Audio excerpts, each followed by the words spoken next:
going to hold off for about 4 exact minutes until more people are on the call. But thanks for being with us on a Thursday night, 1 week prior to Thanksgiving or whatever you call it.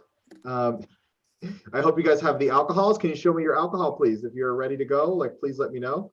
No, yes, no, maybe so, or just anything. I'll Just show share. me. Yes, very good. That's awesome.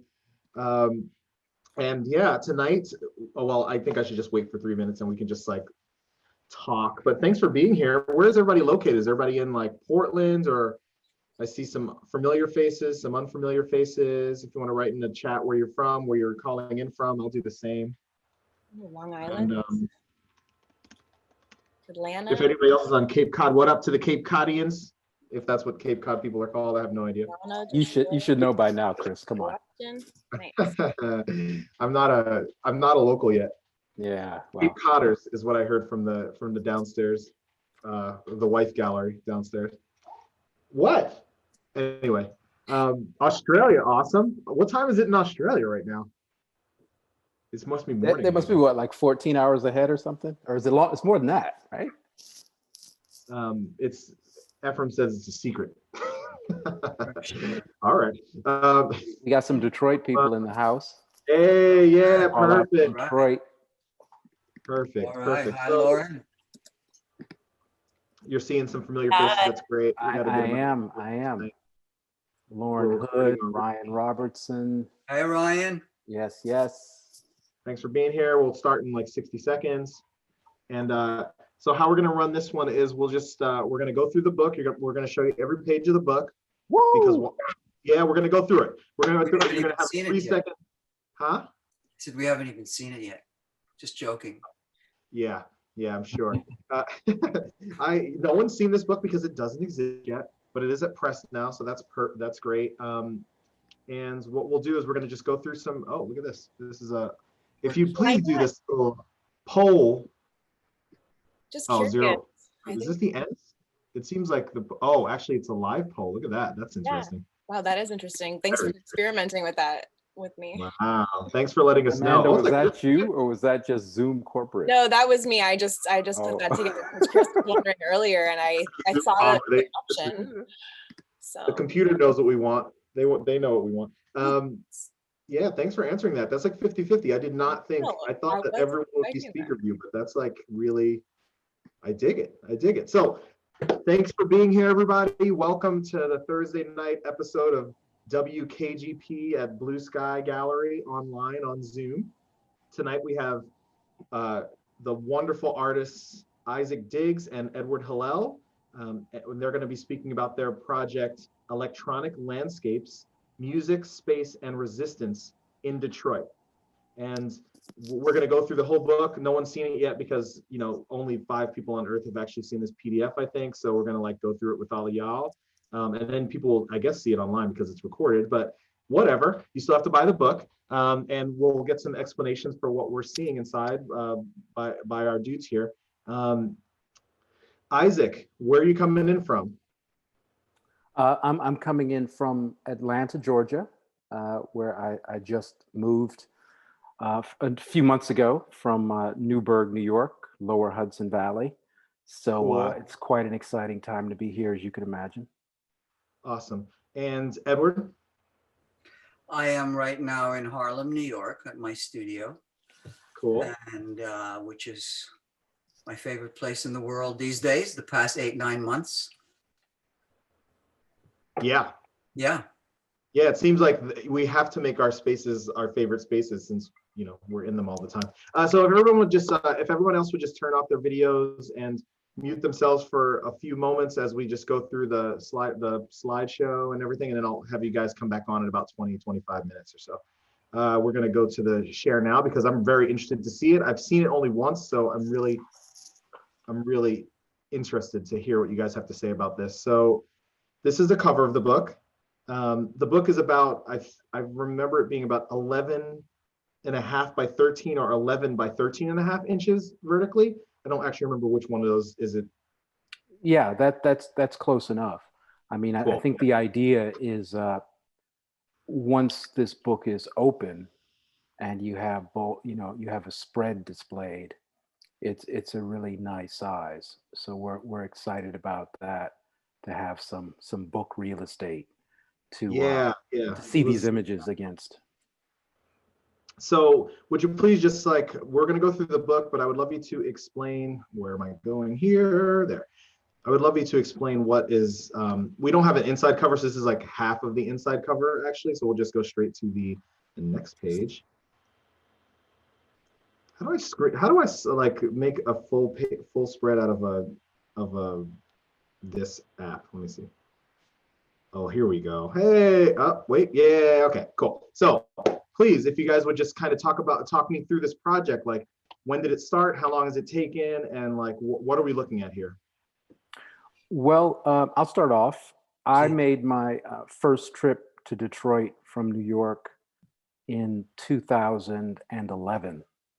And I was going there to attend Movement Festival, which is probably the biggest festival in North America devoted to electronic music, because I was really learning more and more about certain sounds that seemed to be coming out of Detroit, whether it was Jay Dilla or Theo Parrish or Moody Man. I was hearing these names and was slowly starting to associate them with Detroit.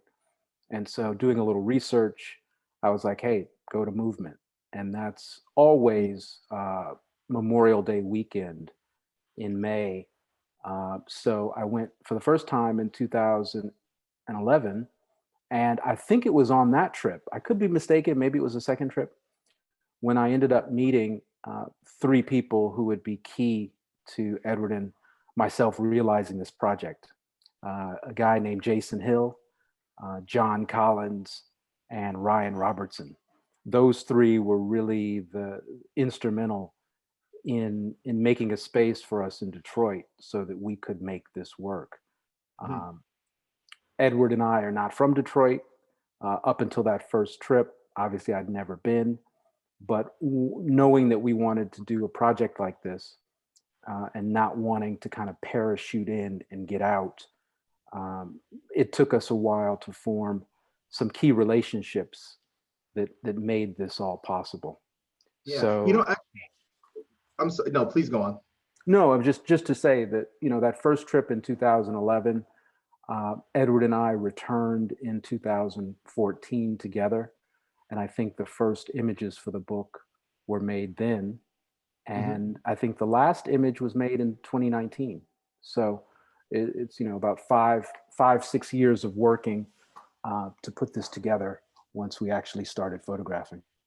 Gotcha. And before, Edward, you give us your a little piece, I'm going to end this poll because it's annoying. So 62% like gallery view, dig it. I understand. I wanted to ask, this is not the first time you've worked together. I should have asked this before we started this, but how did you start working together on Photographic project? Well, we met in Harlem, where Isaac was living in, I believe, 2004, 2003, 2004, through a friend of ours who knew we were both photographers and had asked us if we were interested in photographing artist spaces in Harlem, artist studios. And that brought us together, and we started thinking about what we did want to photograph. And we were both involved in seeing at the changes that Harlem was going through, the zoning bylaws that were going to gentrify Harlem, brought on by the Bloomberg administration. And we decided to instead work on a project that would look at 125th Street as a place with its past, present, and potential future. And so we started photographing with a 4x5 camera together on the street, looking at the street in different ways. And in that, we started that in 2007, I would say, I think. Yeah, 2006, 2007. 2006. And we did publish that first book, 125th Time in Harlem, in 2014. And so that was also 6 years work. And it was very interesting for us to think about, how do photographers collaborate? You know, what does it mean for photographers to collaborate? Because the act of photography is, you know, a single shot, a click of a shutter. So that really got us going on how to work together, and that continued and evolved with the Detroit project. And how is it to work with another photographer like that? I mean, I have been with other photographers in the same place, but separate with different cameras, kind of. But how is it to like work with one like camera? I mean, that seems insane to me. Well, you know, it was made easier by the fact that we were working with a large format camera that was tripod mounted, and it forced us to slow down and to really think through some of the decisions that you might otherwise make in an instant, in the click of a shutter.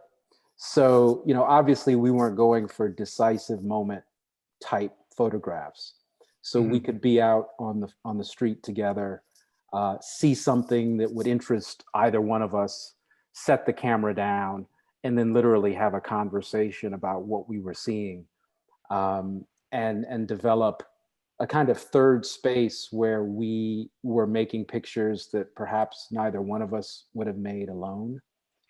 So that became the interesting dynamic, to the extent that when we were together, we were making photographs that we both recognized were different in a compelling way from what we would be doing by ourselves. Gotcha. And before I go more into this book, I just wanted to stop at a page that was just one photograph. These are spreads. You're seeing spreads of this book right now. And I just wanted you to speak about the designer's choice, the designer and their choice to kind of split up this book in a way that is not so normal for all like 95% of photography books. Like, what was that process like and how did this come about, you know? Well, really what we started working around was this idea of how artists, and specifically Black musicians, specifically musicians working with electronic music, had continued to build Detroit's posture, its economy, and despite the way Detroit had been seen and imaged before.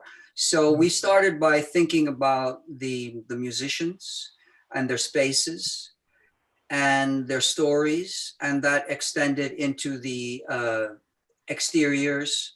So we ended up by collecting a large variety of subject matter in terms of thematic.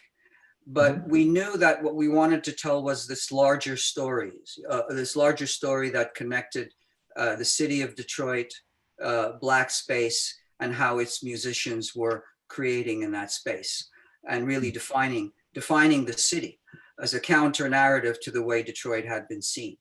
So working with all that material, we had a kind of a rich trove, and we knew the larger story we wanted to tell. So it seemed one good way of doing it was to run the book in this quite radical manner of actually cutting our photographs on the edges so that they continued like a cinematic narrative.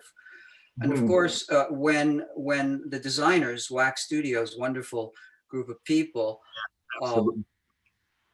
presented this notion to us, it fit with the way Isaac and I had been wanting to gather the story and put it together, but we would not have been able to cut our own photographs. You know, that was like a taboo. And so I'll stop there.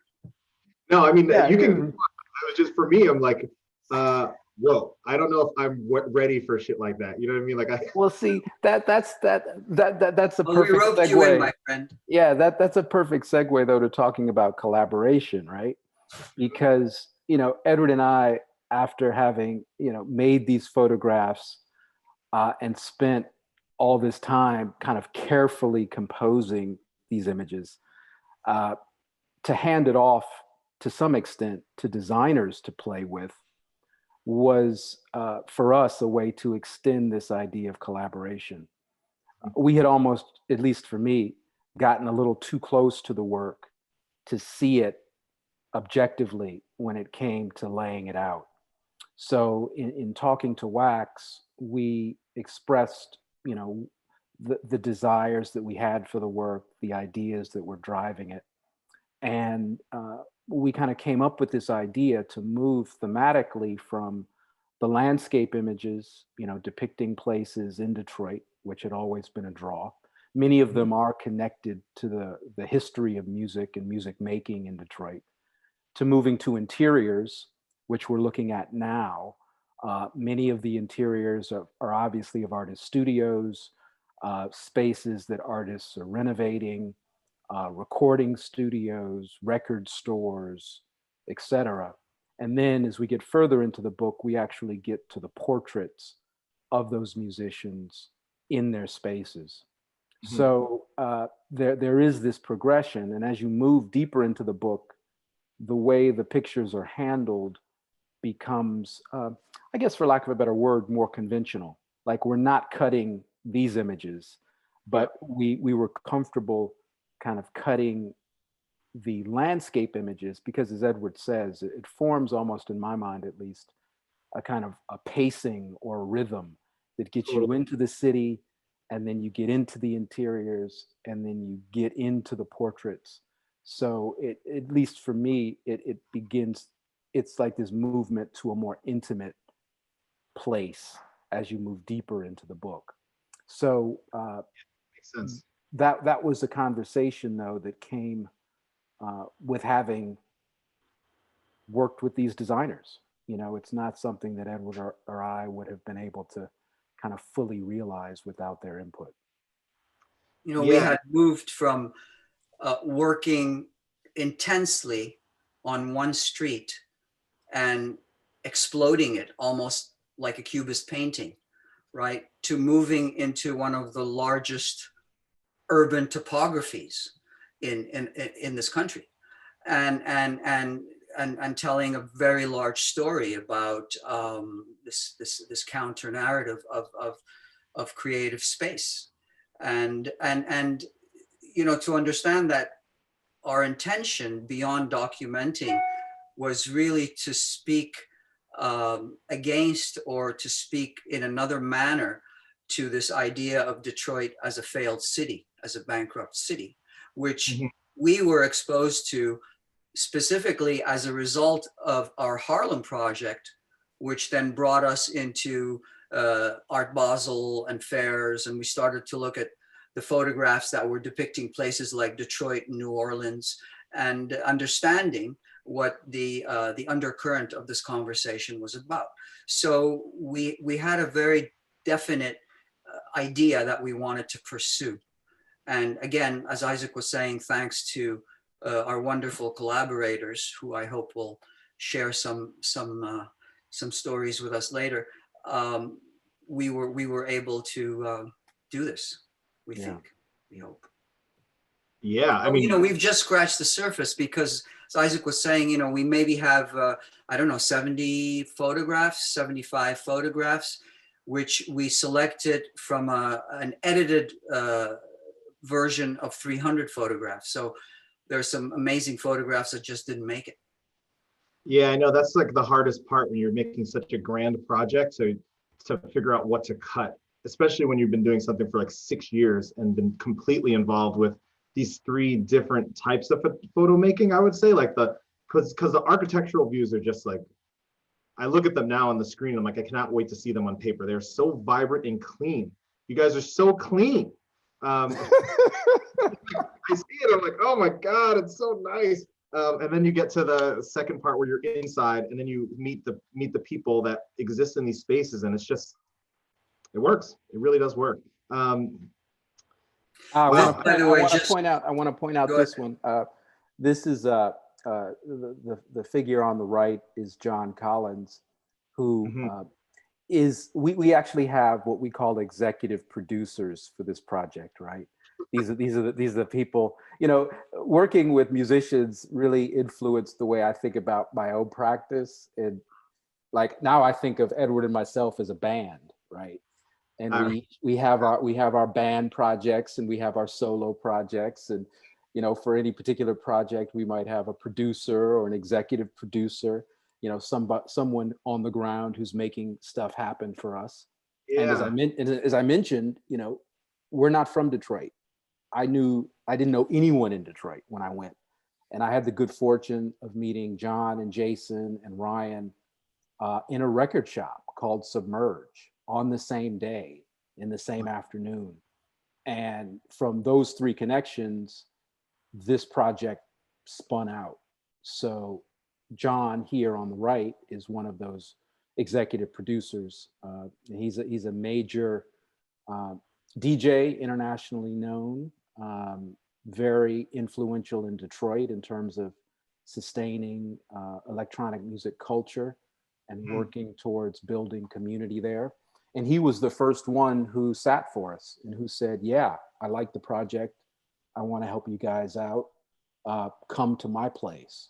And so, you know, this is that literally the first picture that we made for the project in his space. I'm guessing, you know, these are his platinum records and gold records on the wall? Or records that he helped promote to that status.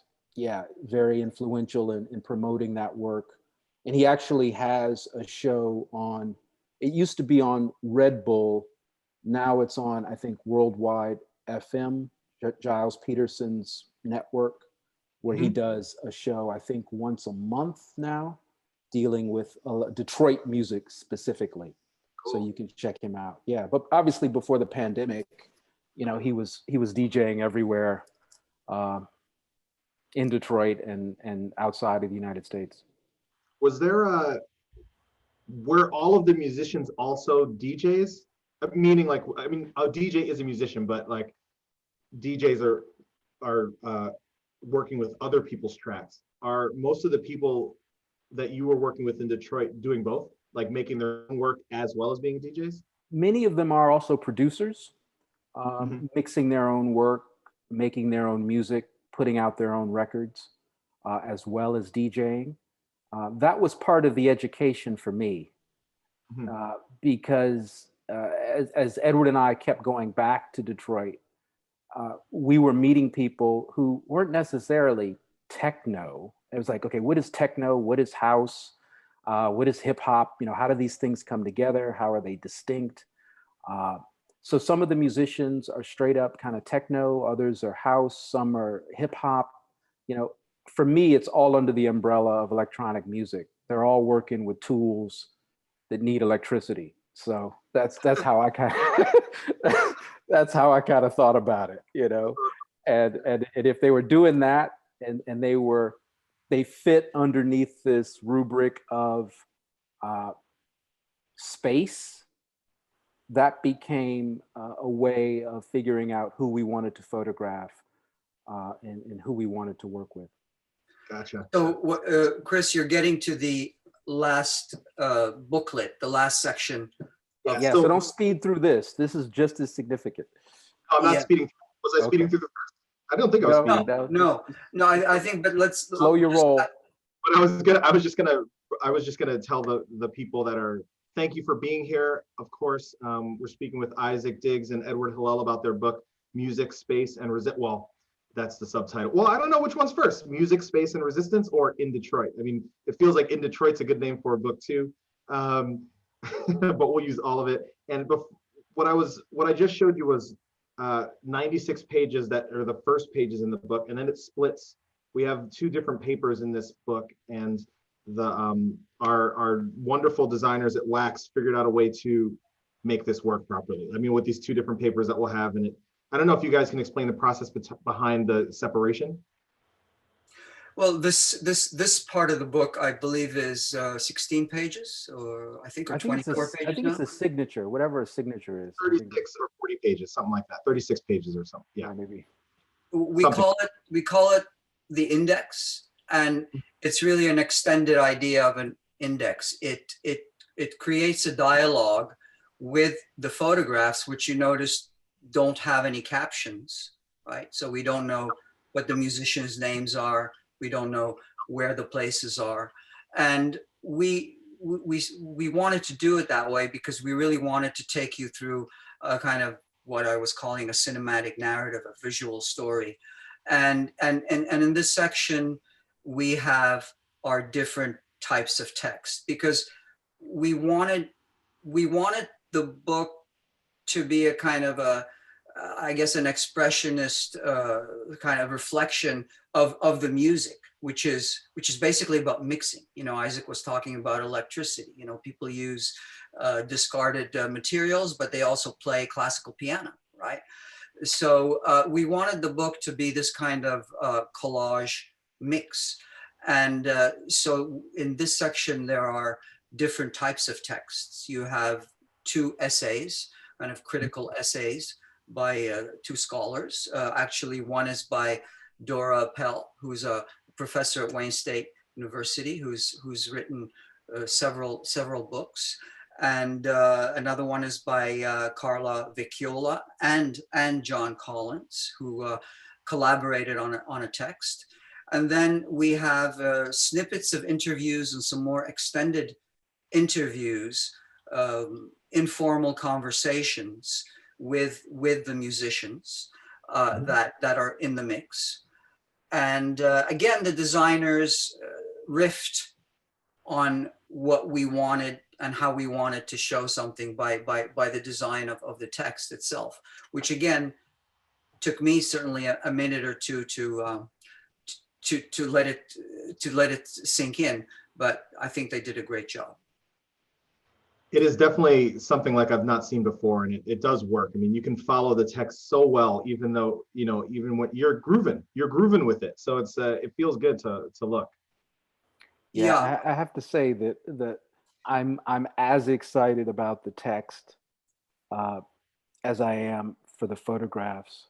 I can't thank, you know, Carla and John and Dora enough for their contributions. Dora is writing about the significance of Black space as a concept and how that plays itself out in Detroit, which is, as you probably know, another kind of contested landscape. And Carla and John are writing about just the history of the music in Detroit and how the dynamic of the DJ and the dance floor works, and some of the more current trends among musicians who are working towards the community good, if you will, and how space plays a part in that. So I'm excited to have those. And then we have these kind of amazing interviews that Edward and I conducted over the course of making the work with different musicians and producers. But the one that I'm kind of most excited about is an interview with George Baker, who, along with 2 other people, helped found the Music Institute in Detroit, which is acknowledged to be the first techno club or club devoted to techno music, I guess, in the world. If it happened, if this music developed out of Detroit, it is a Black music. And these kids, I mean, as 20, 21, 22-year-olds, created this club. And many people talk about the club in terms of the music that was played and who DJ'd, but we really spoke to him about how it was created, how the space worked, what went into building out this space. And some of the stuff that he reveals, I've never read in other interviews he's given. And I think he was open to talking to us to some extent because we did want to speak about the space, which is something that he hadn't really reflected upon in other interviews up to that moment. So I really, you know, we're not scholars or professors or researchers necessarily, but I feel like that's some new stuff that he dropped. And I'm really excited that it's in this book. You gotta love it. That's the beauty of like a project. You go into it one way and you come out of it like, wow, you know, like it just totally changes. everything. I mean, like to not have that information before is, yeah, you're adding something to the conversation. I think it's really important. And, Yeah.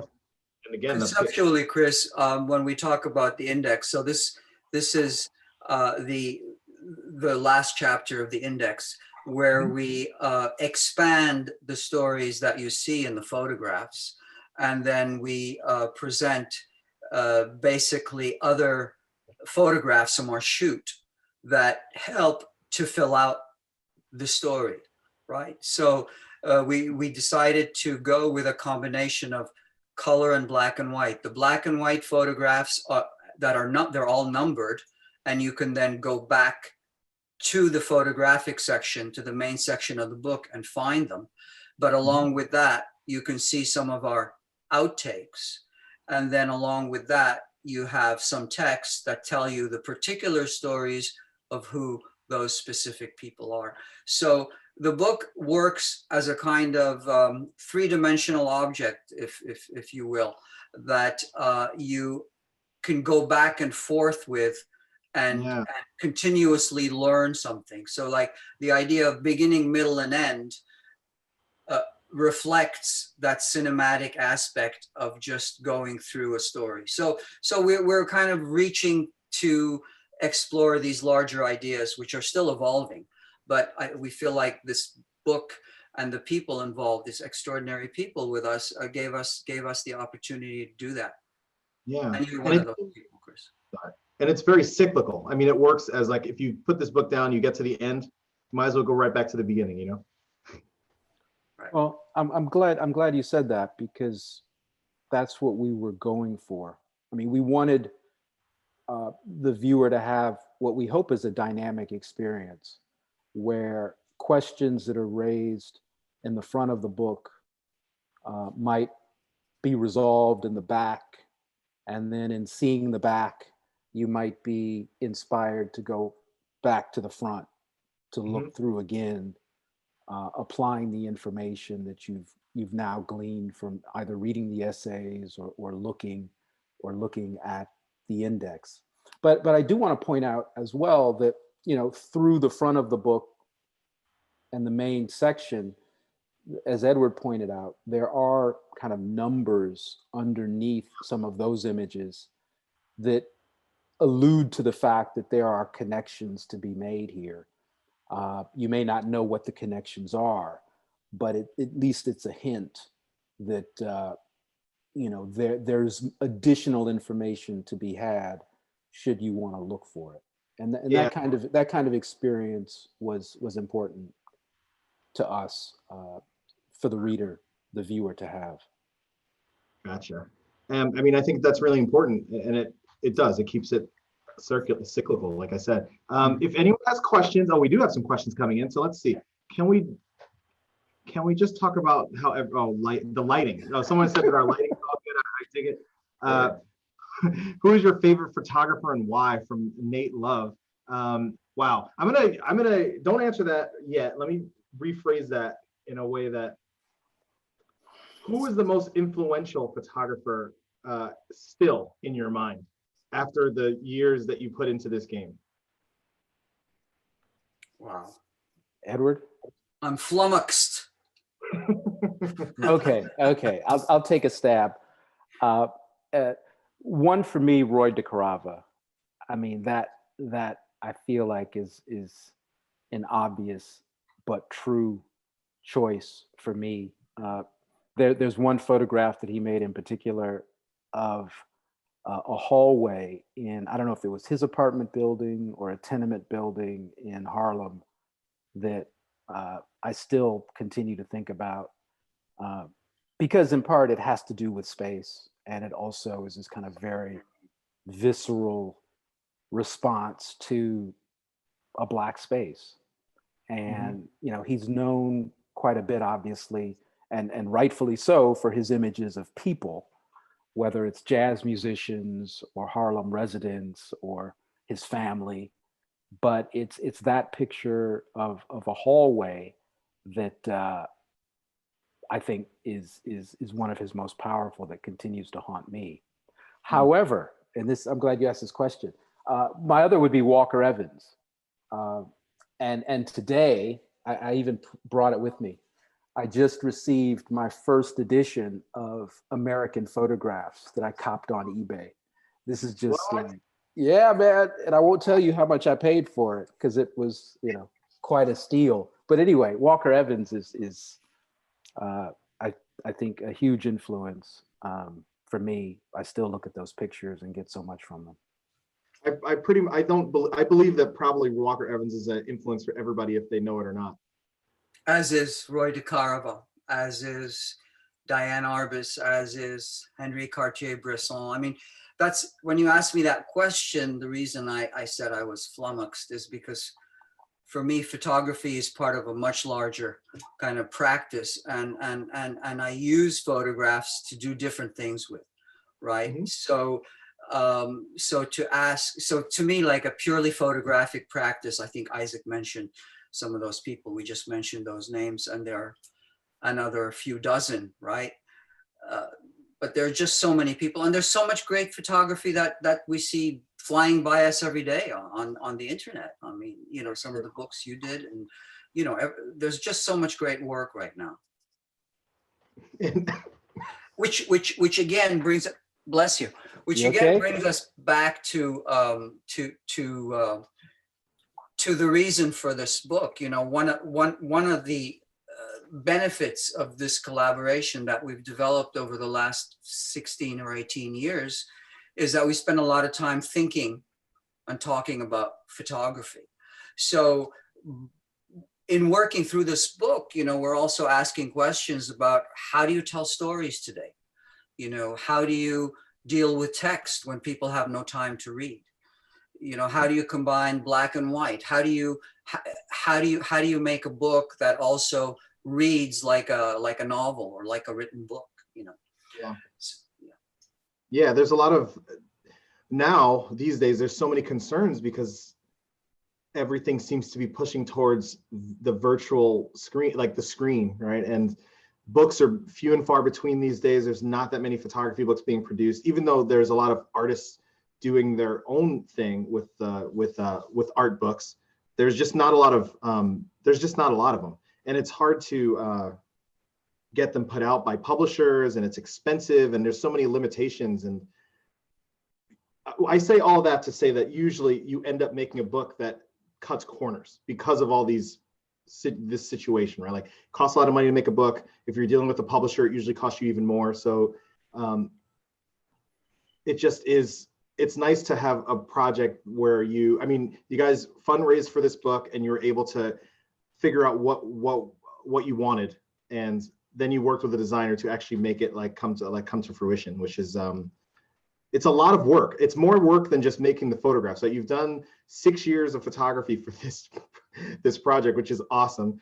But then how long has the process been for getting this book the way you wanted it? Wow, it's been a year and a half, I would say. Complicated by COVID, obviously. Yeah. In fact, it was a little over a year ago that Edward and I started the campaign that would actually, give us the seed money to print the book. And we had hoped to have it ready for May of 2020 to coincide with movement in Detroit. But due to COVID and other complications, we're just now getting it to print. But yeah, it's work, man. And it was the same for our 125th Time in Harlem project. We thought after that project, which required the same basic amount of time, the same level of fundraising, that this would be easier. At the time, we also had a gallery, which we thought would, help accelerate things. But it was starting from scratch again, and what made this easier is that we could show people what we'd done, so they knew that we had a certain level of seriousness and intention. But it was a heavy lift. And again, I can't thank enough the people who helped us on the Detroit end, and here too, you, Wax, there have been a lot, the people who contributed texts. It's been a heavy lift, and it's really the result of a lot of effort from many, many different people. And just to explain a little bit more about you guys personally, like what do you guys do besides just thinking about like this art project? I know that you're professors and you have jobs and you're doing all these other things. Like what is that part of your life like, besides having families? Of course, like the art side of your life is filled. So what else are you guys doing right now? Well, we are both, we both have partners, wives, and we each have one child, different ages. Not only wives, attorneys. Attorneys, yes. Thank you. This will be appreciated. Big difference. We are both, we're both working artists. I've been a working artist for 3 decades. We should say that, I'm a generation older than Isaac. I'm in fact the same age as his dad, and I have been working as an artist, working grants, commissions. I've sold a lot of work. I've worked internationally. And for the past 2 years, I've been working as an artistic director of a Holocaust museum in Guatemala, designing an exhibition, which is a fascinating project, and doing different things. That's pretty intense, man. I mean, it's like, okay. Yeah, I mean, I think one of the interesting things about this collaboration for me, and I think I speak for Edward here, is that on paper we come from very different backgrounds in terms of where we grew up, our experiences, obviously the age difference, but we're kind of united by some of the biographical things that he shared. We each have a kid. We're each married to these kind of very high-powered and talented women who we are just kind of trying to keep up with. We all are. I know, right? We're kind of both into real estate to some extent and have found a way to kind of make that work for us as part of what sustains us. But in terms of the art making, we both share an interest in cultural memory and history, landscape. We're kind of developing out this idea of Black space and what that means and what it means to visualize that. Just to go back to an earlier question around photography books and making work, I'm really driven by a desire to talk to other people who are making work through books and through images. So, for me, an artist like Polidori, like that New Orleans book he put out, or Andrew Moore's book on Detroit, 2 books dealing with Black cities, Black spaces, like that really fired me up to respond to those, because those pissed me off. I mean, don't get me wrong, beautiful pictures. As photographers, the beauty of ruins is just, it's compelling. It is powerful, and it's been so for centuries. Yep. But on some level, it's like, visual warfare, and you have to kind of say something to that, I think. It can't only be about the destruction. I think that at some point it could be because we're getting smarter as we get older as human beings. So I think like at some point you could have that full book, but now there has to be more content there, more structure, more of a story, more culture probably than just the ruins, right?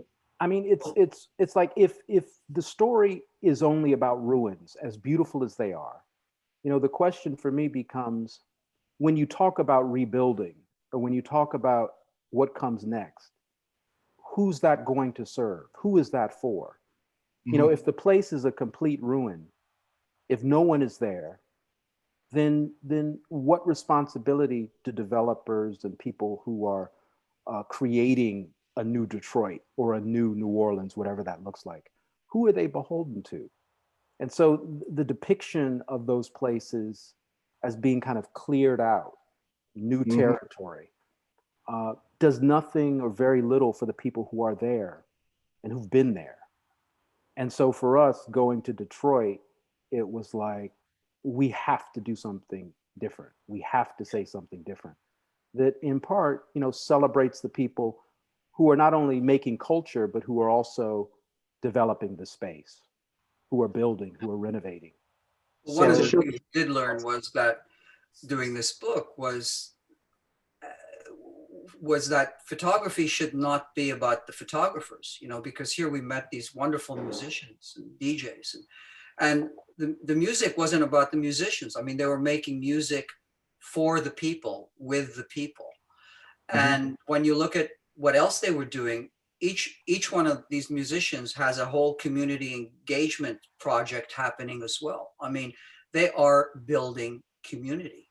And I think one of the responsibilities we have as publishers, as photographers, as gallerists dealing with images is to make sure that that is out there, that we have a responsibility to tell stories.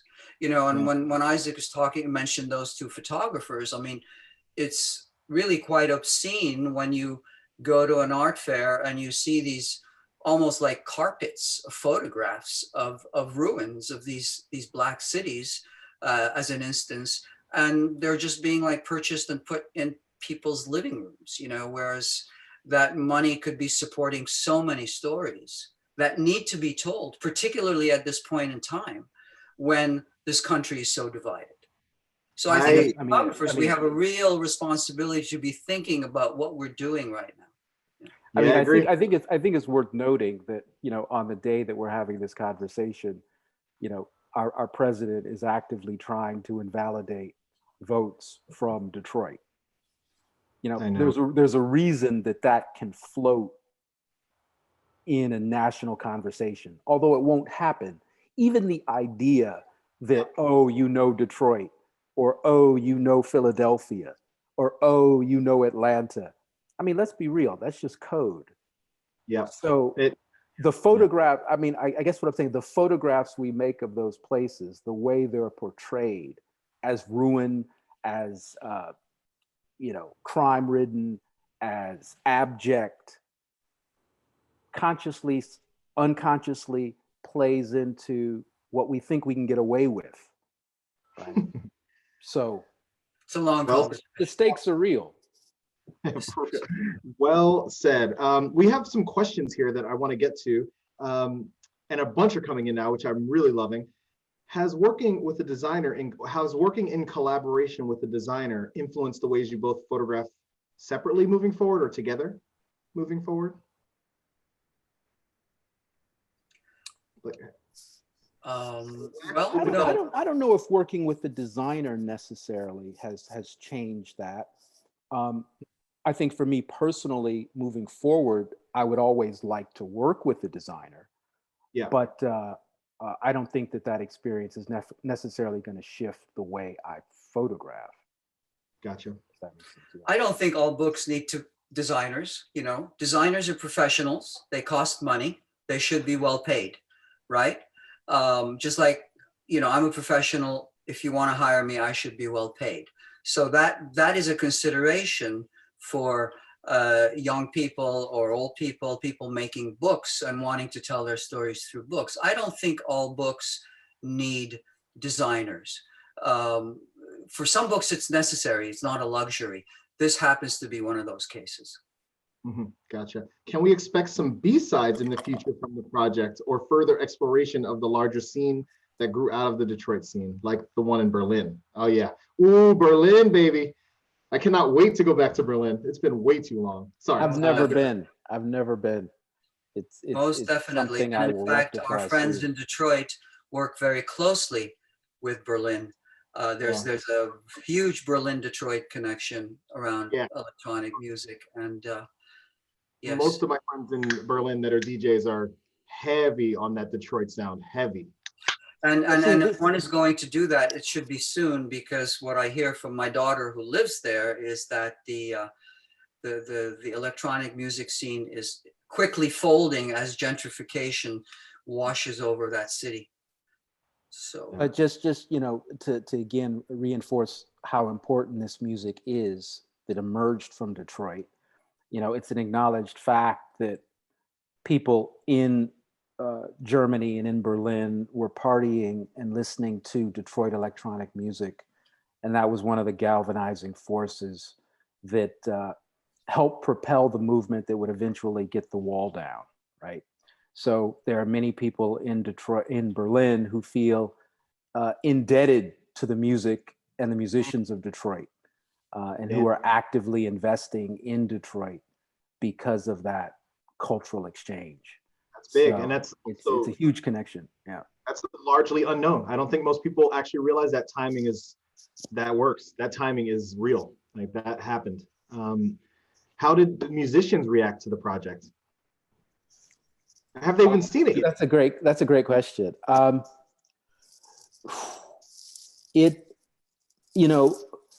I went to Detroit initially as a fanboy. I was like, I want to get in these studios. I want to see what this, where these people make this music, right? And that's what it was going to be about. And of course, these people don't want you in their studios. I mean, it's just like, that's where the magic happens. That's where, my secret mojo takes place. So again, that's why it was important to have people on the ground like John and Jason, Ryan, folks like that, who could, make introductions and you could build relationships. Was it hard to get? Sorry. No, go on, please. Was it hard to get people to open up to you when you were actually in the door? No. Well, I mean, we should add first that, I think the musicians, just like all artists, are totally justified in not wanting you in their private spaces, right? Particularly those musicians who've, have had over the years, many people coming in from Europe, from Amsterdam, from Spain, from different places, looking at their gear, looking how they're set up. Then what has happened over the last 10 to 15 years is this explosion called EDM, which has become $1 billion industry. And very little of that is poured back into the musicians and the cities that create it.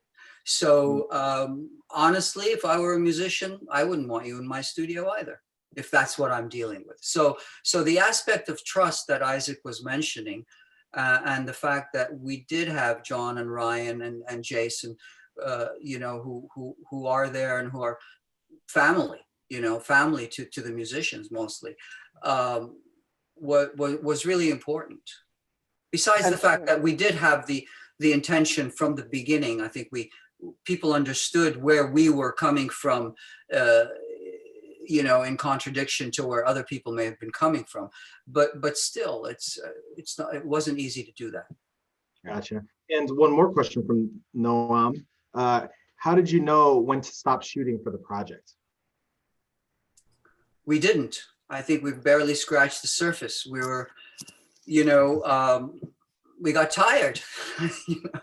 But on the other hand, we also, just like a writer, writing a book of poems or a novel, at a certain point, you kind of feel your story has told itself. It has now become something autonomous that you can help shape and husband through to the book form. Gotcha. And now we've talked for almost an hour. I wanted to ask if everyone wanted to, whoever wants their video on so they can ask their own questions or be part of the conversation in face form. I'm sure that these guys are sick of seeing me for an hour, so please jump back on with the video if you can. I don't know if it's locked or anything, but please come back on and ask your questions in person. That would be a great way to kind of close out the wonderful conversation we just had. We've been speaking with Isaac Diggs and Edward Hillel about their new book on Detroit, in Detroit.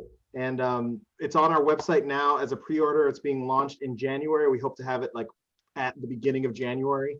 We're on press now, and the book is $40 and it ships for free with no taxes. So if you want it, $220s. That's all I ask for. It's $220s and you can have the book. But if you guys have any questions, that's like two, in New York, that's like 2.5 6-packs. In Atlanta, you can get cigarettes. 30 packs. But if you guys have any questions, please join in. No questions, but congratulations, guys. Thank you, Seth. It feels like you're digging. I mean, I get that sense as Kris was flipping through. So I'm looking forward to seeing it. Can't wait. Thank you, Seth. Yeah, when did you guys make your first photograph? Together ever? or alone? No, just like separate. Like when did you know you wanted to like ruin your life with photography for like the rest of it? Well, for me, it was like 1978. Again, I'm revealing my age, obviously. 3:30 in the morning, playing poker with Muddy Waters in a hotel in Montreal. What are you talking about? I made a portrait of Muddy serving the cards. I can't even top that. I'm not even gonna try. Sorry, brother. We'll just let that. He had to go there, right? He had to just throw down. I don't even throw down the ace. Age before beauty. Throw down the ace. Hey. That's so. Okay. That's my story too. No, Edward, that sounds like the perfect gift for a producer. Ryan, do you have any questions, or like, did you enjoy this project? Where are you coming in from? Was that to me? Yes, Yeah. Ryan. Did I enjoy this project? The project was a labor of love for me.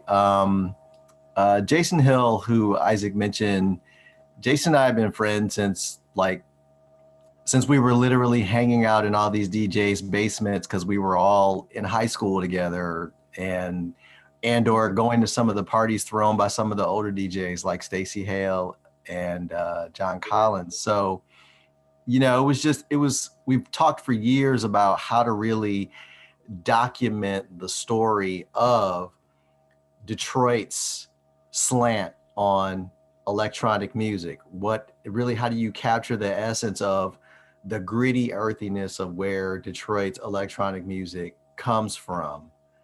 A lot of people know Detroit as a burned out automotive city, but they don't think about the fact that, you know, as the cradle of the Industrial Revolution, it also made some of the world's great fortunes. So one of the untold stories of Detroit electronic music is it was created by a bunch of spoiled kids whose parents bought them electronics.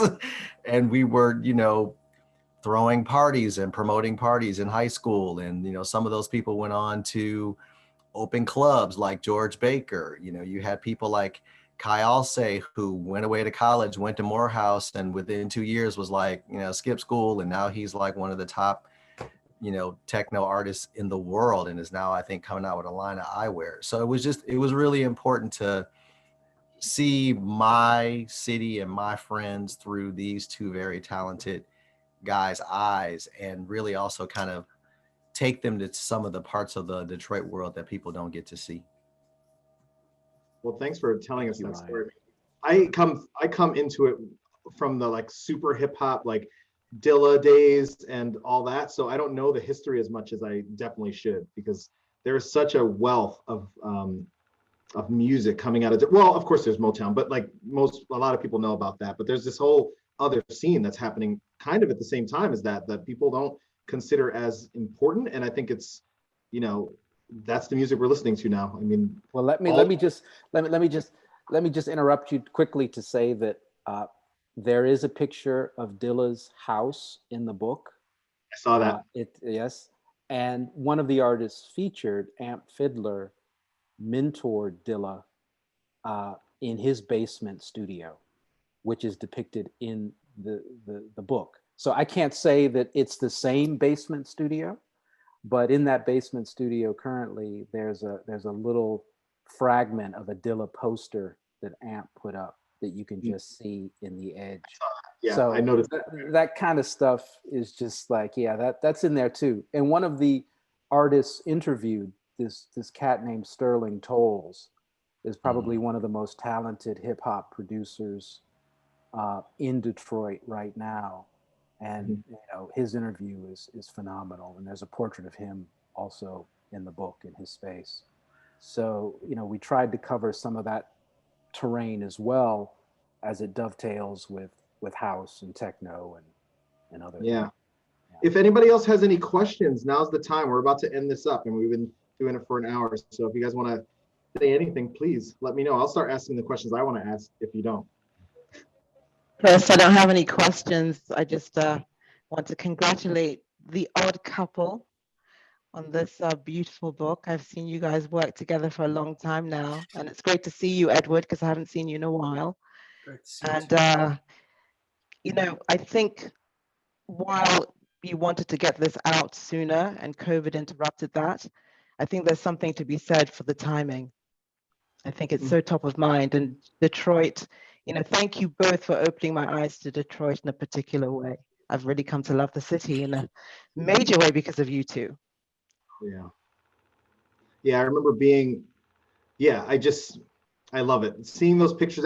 I've been to Detroit like 2 or 3 times just to screw around, but I've passed some of those locations and just seen them and like, oh man, there's like a beautiful location, but I didn't know that there was history in it.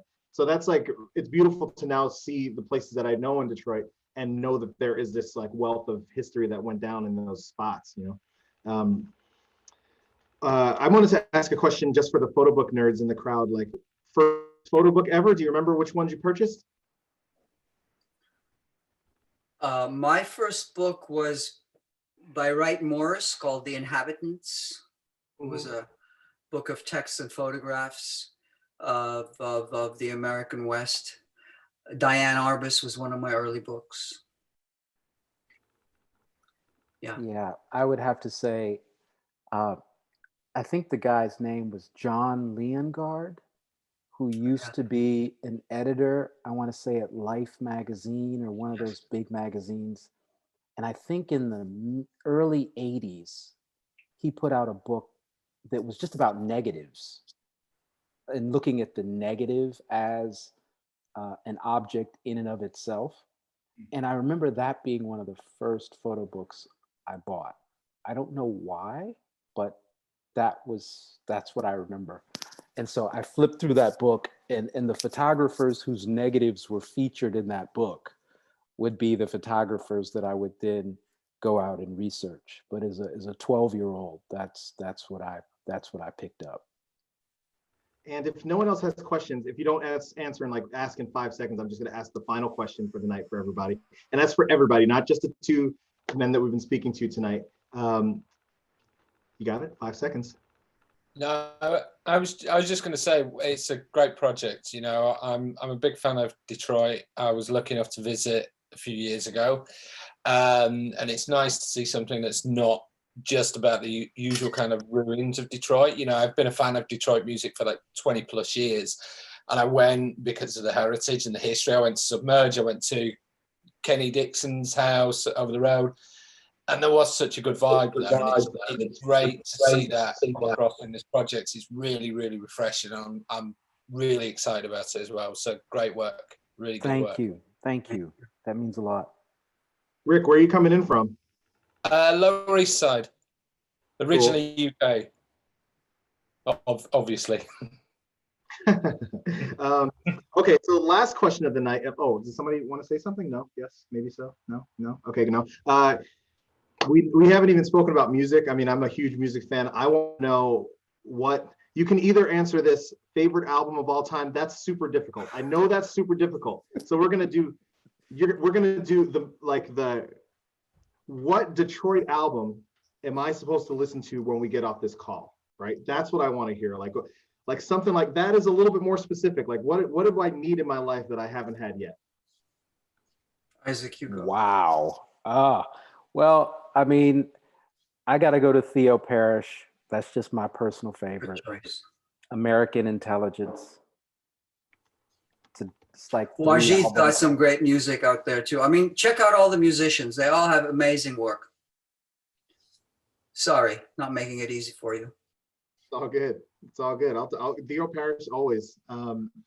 So, well, thank you very much for being here tonight. This is our last one for the year. I think we'll take off through the holiday season, and we'll be back with more talks in January. The beginning of January, we're speaking to some more people. So please stay tuned to us. And I think maybe Blue Sky is, I don't know if you're doing some stuff while I'm not. We do have artist talks in December and January that will both be via Zoom as well. And you can RSVP via our website. Right now, they're both up online. Gotcha. So thank you all. Really Edward and I just want to say thank you to you, Kris, and Blue Sky, and everyone who's on the call. There are a lot of things you could be doing this evening. There's a lot to be thinking about, and just really appreciative that people have tuned in. Thank you. Yeah. Lovely to see everyone. Thanks. Thank Yeah. you both.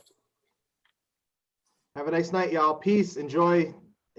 Stay safe as possible. Thank you. All right. Great, guys.